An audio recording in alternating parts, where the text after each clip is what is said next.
السلام علیکم، خیر مقدم ہے آپ کا اردو اسکالرس کے ہمارے اس چینل پر۔ آج کی اس امپورٹنٹ ویڈیو میں ہم مثنوی پھول بن کے بارے میں بات کریں گے، جو ابن نشاطی کی لکھی ہوئی مثنوی ہے اور UGC نیٹ کے نصاب میں شامل ہے اور دیگر مقابلہ جاتی امتحانات میں سے سوالات آتے ہیں۔ تو مثنوی سے متعلق یہ ہماری چوتھی ویڈیو ہے۔ اس سے پہلے مثنوی کی تعریف، مثنوی کا آغاز اور ارتقاء، مثنوی قدم راؤ پدم راؤ، مثنوی کتب مشتری، ان تینوں ویڈیوز کو ہمارے چینل پہ اپلوڈ کیا جا چکا ہے۔ اگر آپ نے ابھی تک یہ ویڈیوز نہیں دیکھی ہیں تو دیکھ لیں اور ان سے استفادہ کریں، اور ویڈیو کو ضرور سے لائک کر دیں اور چینل کو سبسکرائب کر دیں تاکہ ہماری اگلے آنے والی ویڈیو کی نوٹیفیکیشن آپ کو مل سکے۔ تو شروع کرتے ہیں آج کا اپنا موضوع، مثنوی پھول بن۔ پہلے ابن نشاطی کے بارے میں تھوڑی سی معلومات حاصل کر لیتے ہیں۔ ابن نشاطی عبداللہ قطب شاہ کا درباری شاعر تھا۔ جو امپورٹنٹ پوائنٹس ہیں ان کو نوٹ ڈاؤن کرتے جائیے گا۔ ابن نشاطی عبداللہ قطب شاہ کا درباری شاعر تھا۔ ان کا اصل نام محمد مظہر الدین تھا۔ ان کی پیدائش 1040 سے 1045 ہجری کے درمیان ہوئی تھی، یعنی کہ ایگزیکٹ تاریخ پتہ نہیں ہے، 1040 سے 1045 کے درمیان بتائی جاتی ہے۔ ابن نشاطی کے حالات زندگی تاریخ و گمنامی میں ہے۔ اس کی ایک وجہ یہ ہو سکتی ہے کہ اس زمانے میں شعراء کے تذکرے لکھنے کا کوئی خاص رجحان نہیں تھا، یعنی ان کے حالات زندگی کے بارے میں، ان کے تعلیم و تربیت کے بارے میں ہمیں زیادہ معلومات حاصل نہیں ہو پائی ہے۔ اس کی وجہ یہ بتائی جاتی ہے کہ جس زمانے کے یہ شاعر ہیں، بہت ہی ابتدائی دور کے شاعر ہیں، تو اس زمانے میں تذکرے لکھنے کا تک رواج نہیں ہوا تھا۔ تذکرے لکھنے کا رواج بھی بہت بعد میں شروع ہوا ہے، تو اس لیے ان کے حالات زندگی معلوم نہیں ہو سکی ہے۔ ابن نشاطی کے متعلق نصیر الدین ہاشمی لکھتے ہیں کہ ابن نشاطی سلطان عبداللہ قطب شاہ کا دربار کا معزز عہدیدار تھا، نثر نویسی میں باکمال تھا۔ مثنوی پھول بن لکھنے سے پہلے شعر گوئی کی کوشش نہیں کی تھی۔ اس کی تاریخ پیدائش، تعلیم و تربیت اور شاعری میں کس سے درس حاصل کیا، ان سب باتوں پر پردہ پڑا ہوا ہے۔ اس کی دریافت شدہ تصنیف میں صرف مثنوی پھول بن کا پتہ چل سکا ہے، جو ایک فارسی قصے بساطین کا ترجمہ ہے۔ کس کا ترجمہ ہے؟ بساطین کا ترجمہ ہے، جس کو ابن نشاطی نے 3 ماہ کی مدت میں پورا کیا تھا۔ اس میں اشعار کی تعداد 1700 بتائی گئی ہے۔ کتنی تعداد بتائی گئی ہے؟ 1700 بتائی گئی ہے، اور 1074 ہجری اس کی سن تصنیف بتائی گئی ہے۔ یہ کس کا قول ہے؟ یہ ہے نصیر الدین ہاشمی کا۔ نصیر الدین ہاشمی نے یہ بات کہی ہے۔ ٹھیک ہے، آگے دیکھتے ہیں۔ مثنوی پھول بن۔ مثنوی پھول بن محمد مظہر الدین ابن نشاطی کی تصنیف ہے۔ مظہر الدین ابن نشاطی، کبھی کبھی سوال آ جاتا ہے کہ پورا نام کے جوڑے دیے ہوئے ہوتے ہیں، ایک طرف تخلص دیا ہوتا ہے، دوسری طرف پورا نام دیا ہوتا ہے، تو نام ضرور یاد رکھنا ہے آپ کو کہ کس شاعر کا کیا اصل نام ہے، جس سے آپ سوالات کو آسانی سے حل کر سکیں۔ اس کا سن تصنیف 1655 عیسوی ہے۔ پھول بن میں عبداللہ قطب شاہ کی مدح میں 38 اشعار ہیں۔ یہ بات یاد رکھنے کی ہے کہ کتنے اشعار عبداللہ قطب شاہ کی مدح میں ہیں، تو 38 اشعار عبداللہ قطب شاہ کی مدح میں کہے گئے ہیں۔ مثنوی پھول بن میں 39 صنعتیں استعمال کی گئی ہیں۔ یہ UGC نیٹ کا کوشچن ہے کہ 39 صنعتیں کس مثنوی میں استعمال کی گئی ہیں، تو مثنوی پھول بن میں استعمال کی گئی ہیں۔ یہ احمد حسن دبیری ایدی عروسی کی فارسی قصے بساطین الانس ہے کا اردو ترجمہ ہے، جس کو مثنوی کی شکل دیکھ کر پھول بن نام رکھ دیا گیا ہے۔ یہاں پہ ٹائپنگ ایرر ہے، بساطین الانس ہے،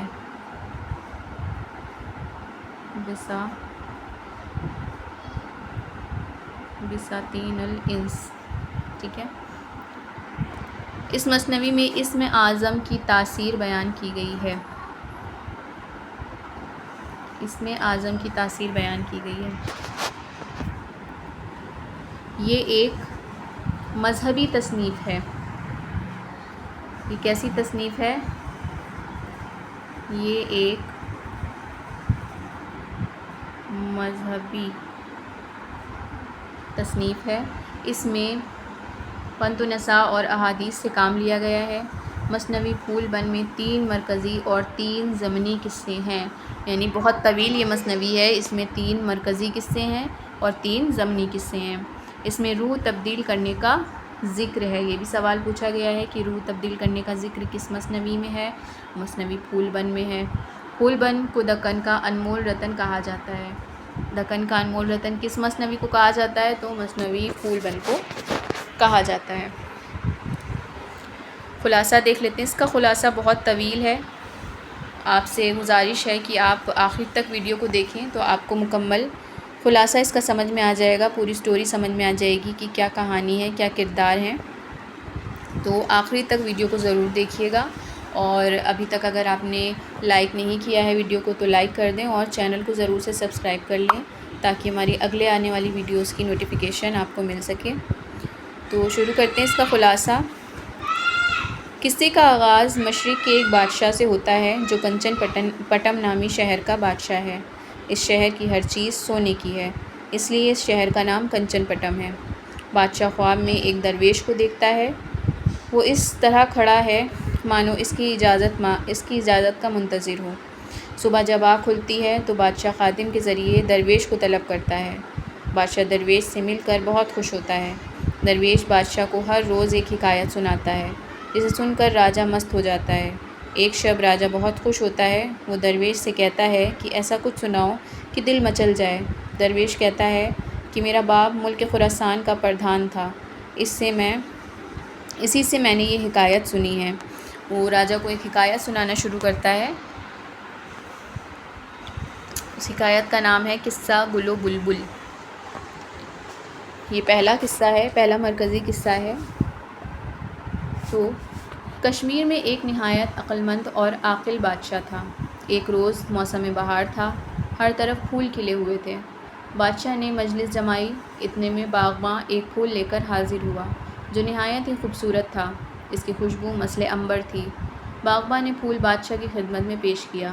بادشاہ نے متعجب ہو کر پوچھا، یہ کیسا پھول ہے؟ ایسا پھول میں نے آج تک چمن میں نہیں دیکھا۔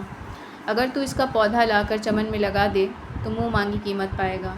یہ سن کر مالی مڑا اور پودے کی تلاش جستجو میں نکل گیا۔ کئی روز کی مشقت کے بعد پودا اس کے ہاتھ لگ گیا۔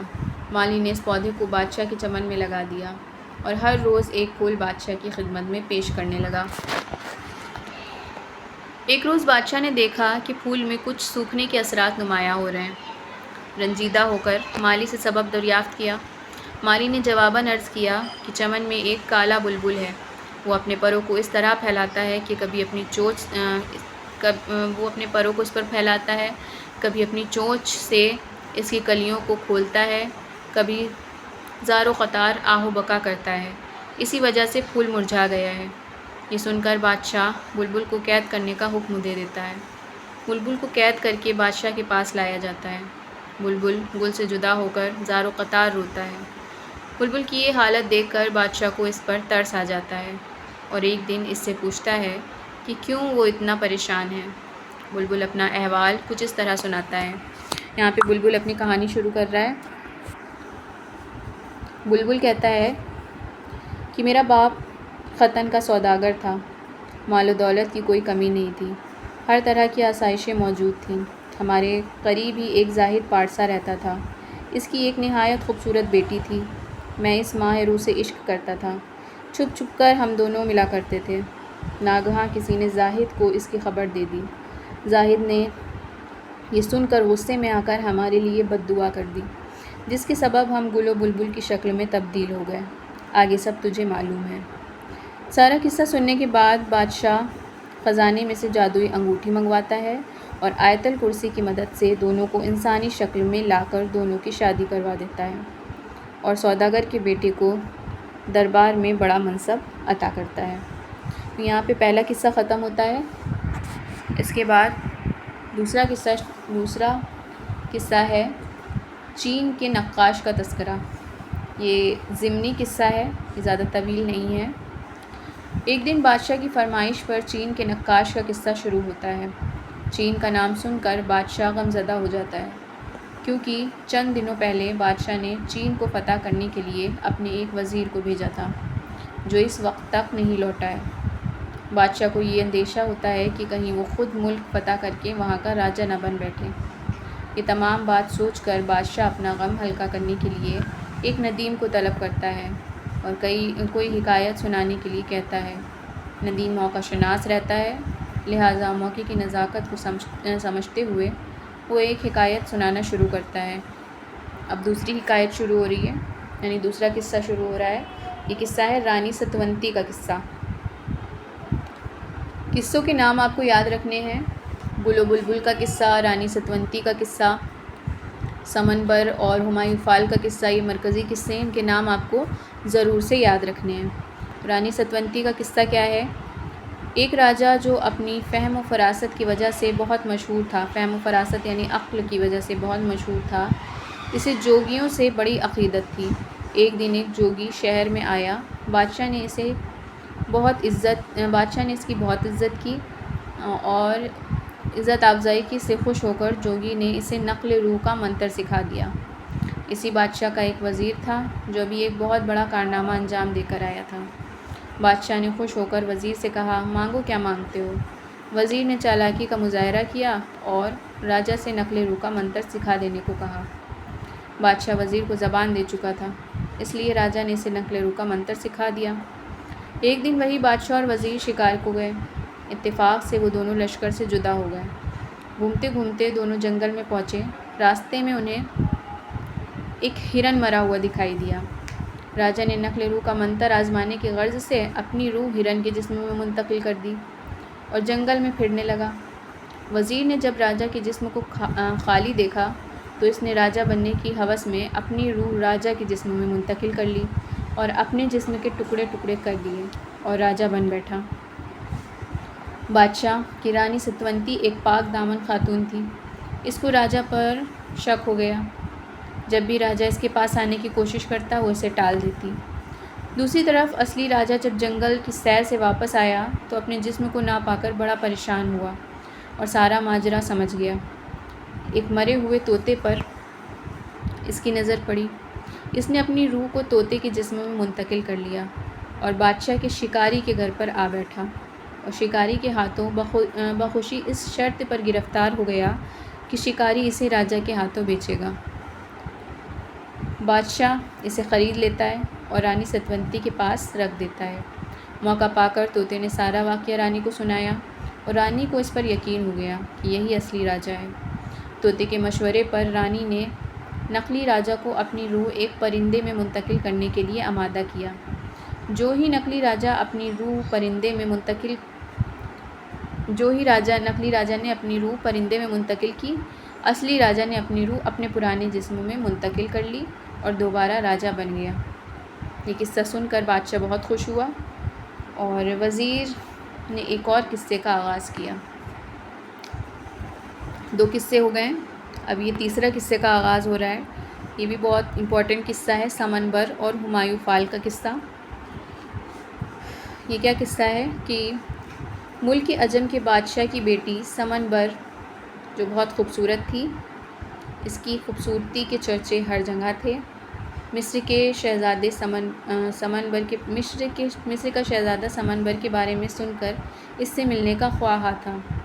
ایک دن دونوں کی ملاقات ہو جاتی ہے اور دونوں ایک دوسرے کو دل و جان سے چاہنے لگتے ہیں اور دونوں ایک دن گھر سے بھاگ جاتے ہیں اور سندھ میں، جو اصل میں ہند کے گنگا کے کنارے بیت العاشقین نامی ایک محل میں قیام کرتے ہیں۔ دونوں خوشی خوشی اپنی زندگی گزارنے لگتے ہیں۔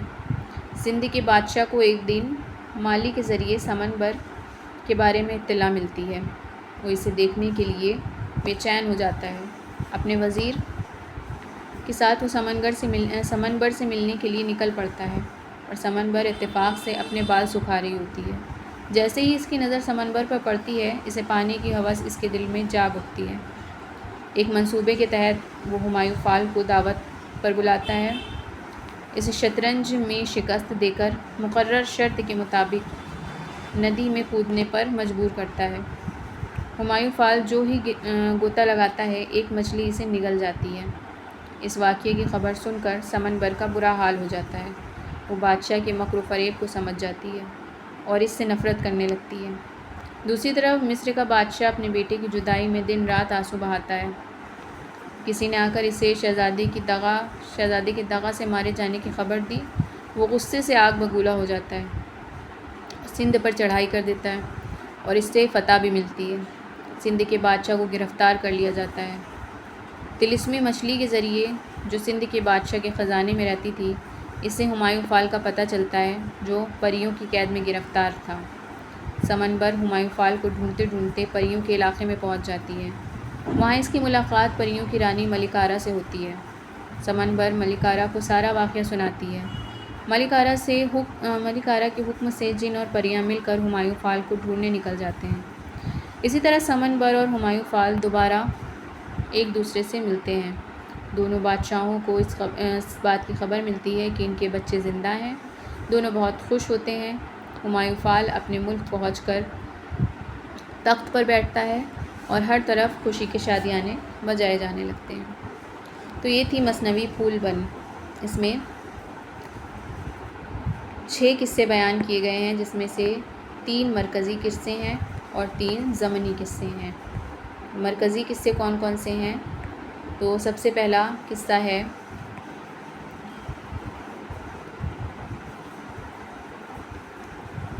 پہلے تو کنچن پٹم کے بادشاہ کا قصہ آتا ہے، پھر وہ درویش کو بلاتا ہے، درویش اسے حکایتیں سنانا شروع کرتا ہے۔ پہلے وہ گل و بلبل کی حکایت سناتا ہے، جس میں کشمیر کے